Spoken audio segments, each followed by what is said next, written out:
So after finishing reading All the Pretty Horses by Cormac McCarthy, I'd have to say that my highlights from the book were how the author McCarthy describes both the landscape and the characters.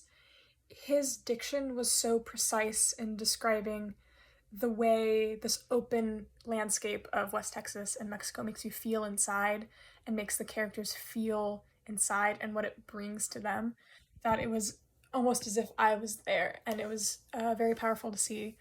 And I think similarly about the way he described his characters. He didn't use a lot of inner monologue from them, and he didn't describe their physical features almost in any way throughout the whole book, which was interesting for me as a reader because it meant I had to really analyze and really think on all of their actions to get a sense of them as characters. I'd never really come across that so starkly in books before, and I really enjoyed getting to work out who these characters were as I read. My timing for reading this was interesting because it deals a lot with the main character, John Grady, and his friend, Lacey Rollins, and how they are becoming adults. They're 16 years old, they're leaving home for the first time, and they're also making their first sort of decisions that actually have consequences.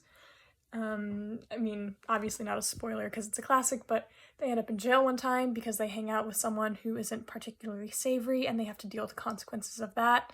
They have to learn how to make their own way away from their family for a lot of it, and as someone who is hopefully going to college in the fall, it was very important to me to see these characters taking risks that do have consequences, but also are very important to their growth as people. For new readers of this book, I would definitely recommend keeping an open mind. The narration style is kind of strange. It's not very common in books that I've read before, since Cormac McCarthy relies a lot on untranslated Spanish or run-on sentences or very, very dry language. But in the end, it enhances the entire reading experience, and I think once you get past that, it's an incredible book that I hope everyone enjoys.